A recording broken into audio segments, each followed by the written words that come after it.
Será que eu devo escolher as questões que eu vou estudar por cargo ou por área? É uma pergunta que eu recebo muito e talvez você também tenha essa dúvida.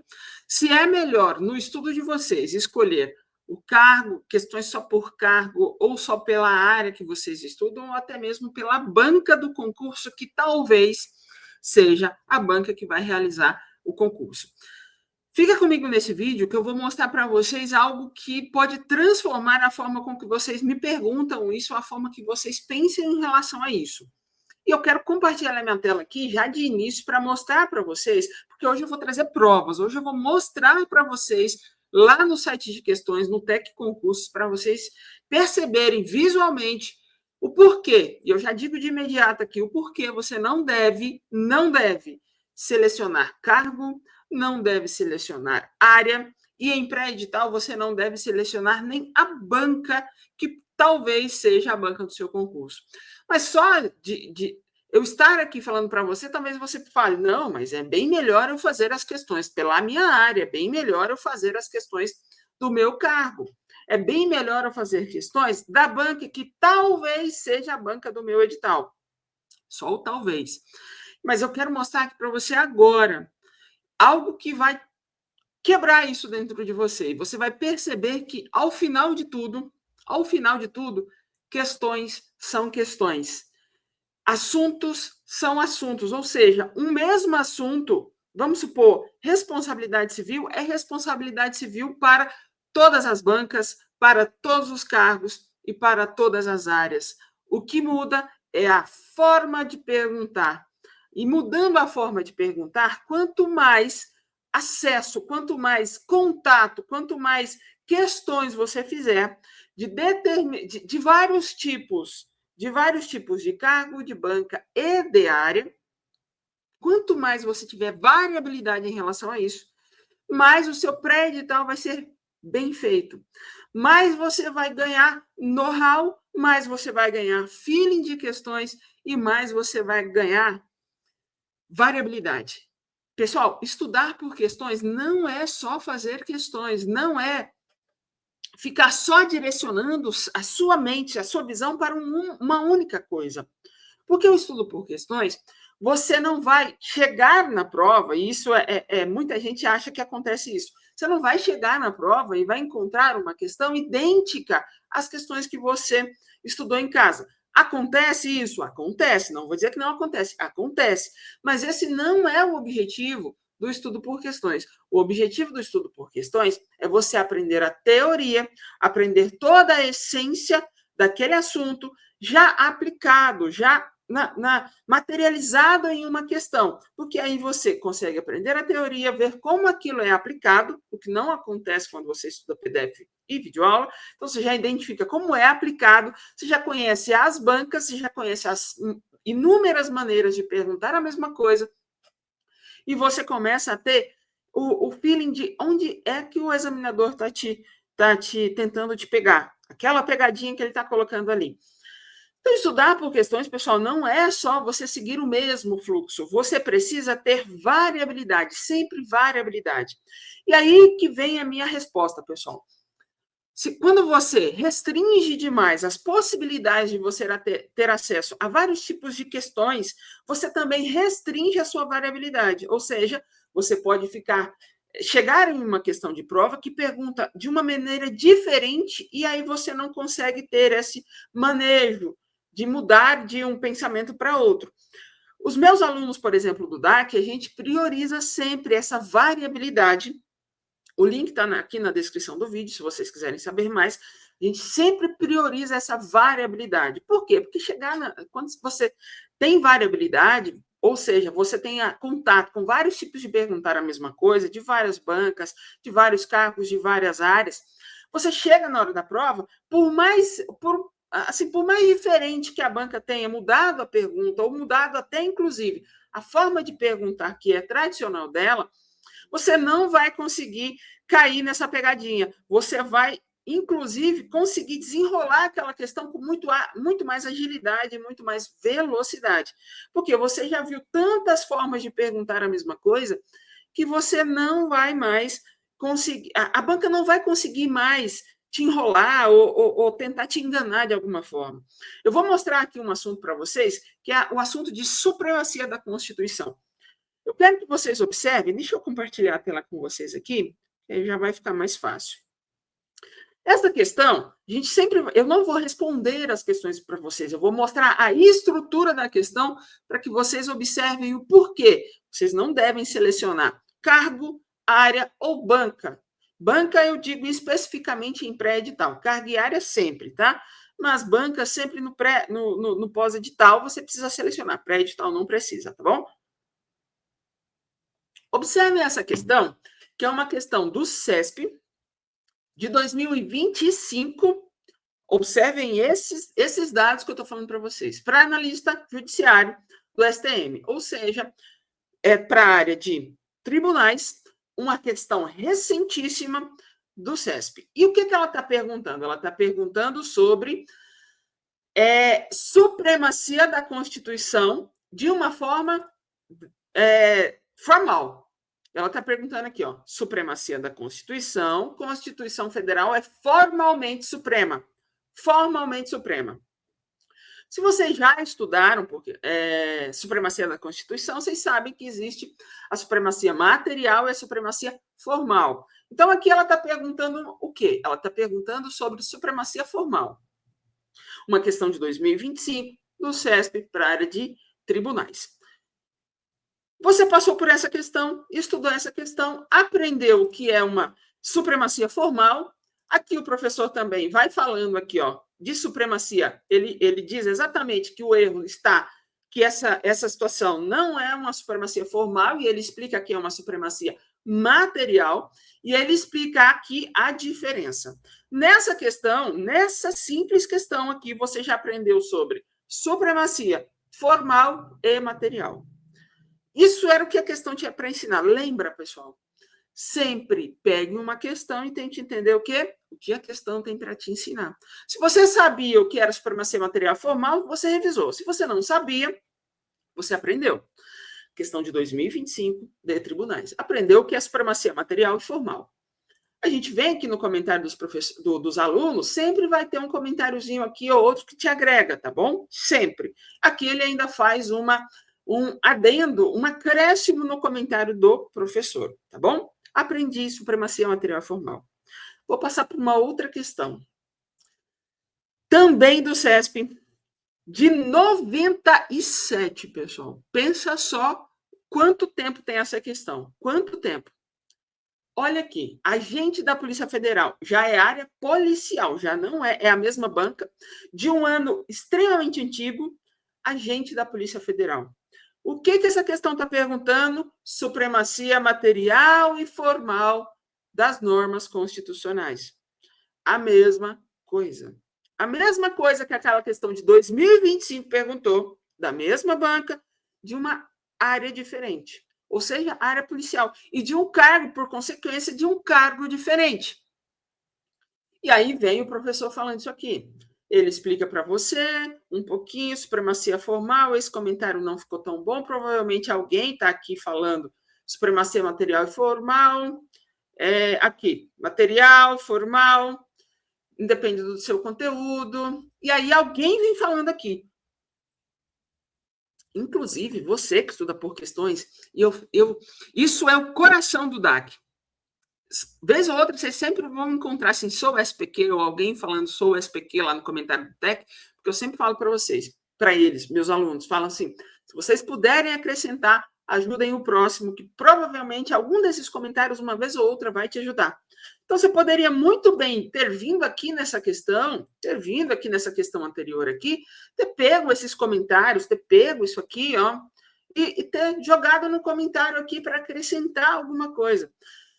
Questão de 97, CESP, de um outro cargo e áreas, perguntando a mesma coisa. Mas só que ele ainda faz um acréscimo aqui de algo que você precisa aprender nesta questão. Viu que interessante? Cada questão é um tijolinho na construção. Imagina que você está construindo a parede da tua casa. Naquela questão, ela só perguntou supremacia formal. Aí você aprendeu supremacia formal e material. Aqui você aprendeu supremacia material e formal e ainda fez algo com constituições rígidas e flexíveis. mais um tijolinho no seu conhecimento. E aí alguém vem falando aqui, depende do conteúdo, rígido, e aí você sempre vai ter um acréscimo de conhecimento. Sempre vai ter esse acréscimo de conhecimento. Vamos para uma próxima questão. Uma outra banca de uma questão também antiga para auditor fiscal. Outro cargo, outra banca e outro ano. E aí, o que ela está perguntando aqui? Supremacia formal na C, supremacia material na D, supremacia material e formal na E. Essas três aqui perguntaram a mesma coisa que você já tinha visto em questões anteriores, de bancas diferentes, de cargos e áreas diferentes e de anos diferentes. E aí eu te pergunto novamente, eu quero que nesse momento agora, você comente aqui para mim. Vale a pena, de verdade, vale a pena selecionar cargo, selecionar área, selecionar banca em pré-edital? Vale a pena? A partir do momento que você faz essa restrição no seu estudo, você está restringindo as variabilidades. Pessoal, é o mesmo assunto, mas foi perguntado de formas totalmente diferentes. Aqui ela perguntou sobre supremacia, sobre questões fundamentais, exercício do poder de uma sociedade, mas é supremacia formal. Aqui ela está perguntando uma outra coisa, constituições rígidas e flexíveis, mas é supremacia material formal. Aqui ela está perguntando outra coisa, formal, semirrígidas, material, costumeiras, que tem um pouquinho de relação com essa questão aqui anterior de 97. Aqui ela vem rigidez constitucional, supremacia da Constituição. Talvez a A e a B você ainda não saiba, mas você vai aprender agora nessa questão. Lembra? Sempre tenha. Pergunte, o que essa questão tem para me ensinar? Aqui você vai fazer você vai descobrir agora o que é semirrígidas, o que é costumeiras, o que é, na prática, confundindo com o objeto de ambas. Você vai acrescentando, mas o assunto é o mesmo. Você só está colocando um tijolinho a mais no conhecimento de supremacia da Constituição. Supremacia constitucional elimina a necessidade de controle de constitucionalidade.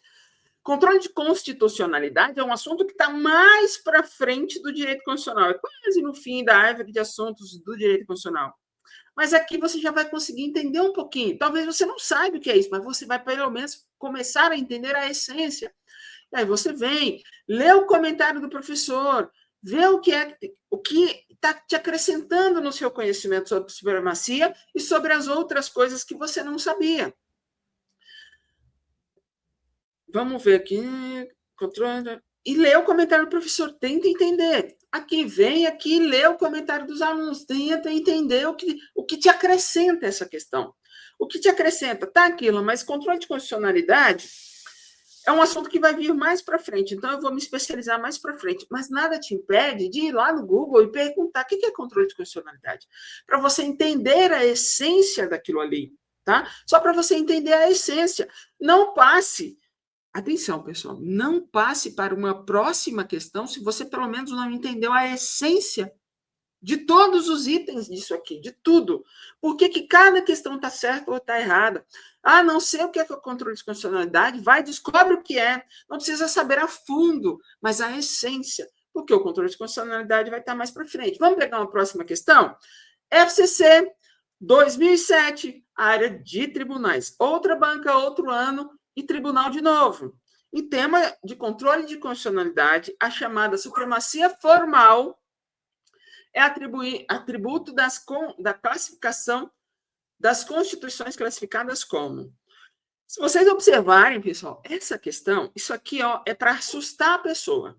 É assustar a pessoa. Controle de constitucionalidade vai estar mais para frente. Isso aqui é para assustar a pessoa. O que importa é isso aqui, supremacia formal.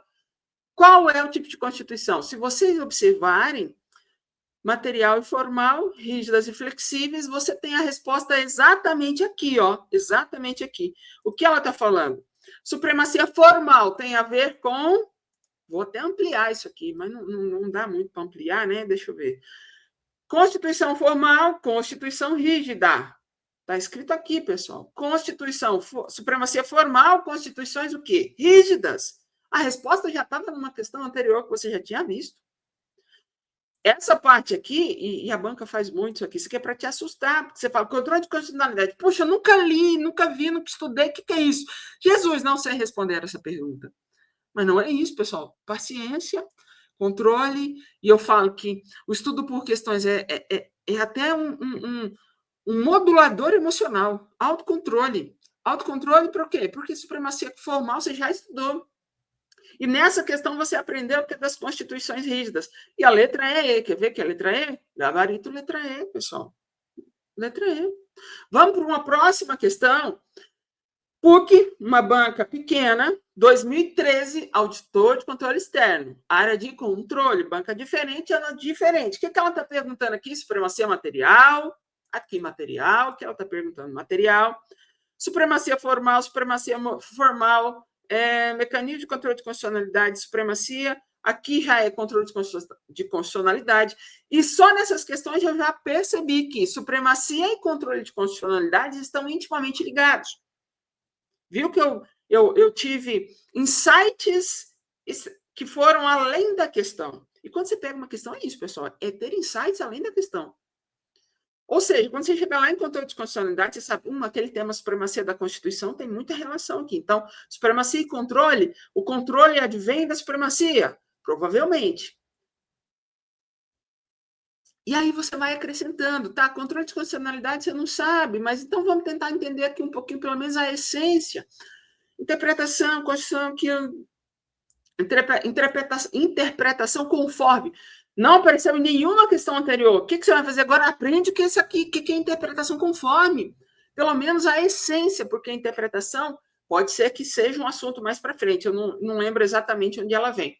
E aí você lê o comentário do professor, não foi suficiente? Lê o comentário dos alunos. Faltou alguma coisinha? Vai procurar.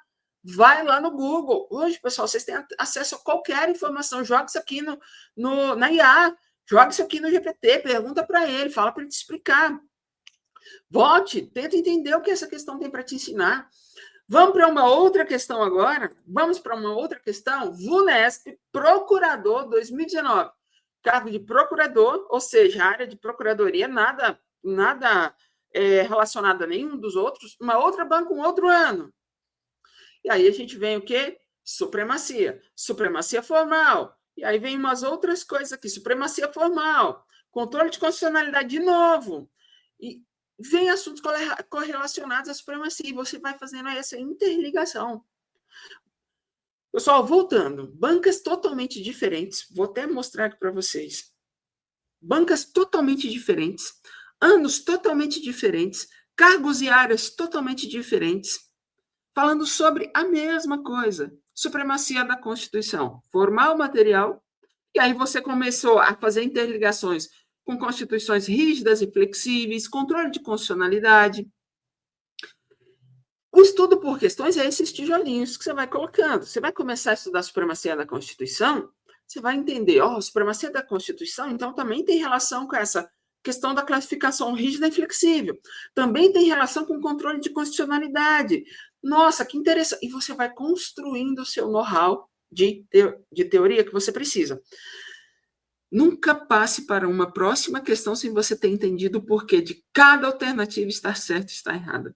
E se vocês observarem, até acrescentando algo que eu ainda não tinha falado nesse vídeo, que eu vou falar agora para você. Vocês viram que foram questões? Vou compartilhar aqui de novo. Vocês viram que foram questões de múltipla escolha? Apareceram questões de múltipla escolha, apareceram questões de certo ou errado, perguntando a mesma coisa. E às vezes vocês querem restringir tanto o estudo de vocês que vocês fazem restrição até de questões de múltipla escolha, certo e errado, sendo que são a mesma coisa, perguntam a mesma coisa, só que de maneiras diferentes. E se você começa a estudar as questões de várias formas de perguntar para criar variabilidade, quando você chegar na hora da prova, não vai ter nenhuma questão que seja novidade para você. Você vai conseguir pegar o estudo, pegar a teoria, pegar o conhecimento que você tem aqui e transpô-lo para a questão. Por quê? Porque você tem a variabilidade. Você sabe que mesmo que ela invente formas de perguntar diferentes, sempre vai ter alguma outra coisa que você vai conseguir interligar os pontos para resolver aquela questão e marcar o X no lugar certo. Então, pessoal, não restrinja tanto o estudo de vocês. Banca, cargo, área, ou até de certo ou errado, múltipla escolha. Toda questão tem alguma coisa para te ensinar. E sempre priorize variabilidade, tá bom? Comenta aqui para mim se vocês faziam isso antes e se vocês vão começar agora a ter uma visão diferente sobre as questões, sobre como elas podem ensinar vocês de todos os cargos, todas as bancas, todos os anos. Então, espero que vocês tenham gostado desse vídeo. Dá um likezinho se vocês gostaram e bora destruir as questões. Até mais!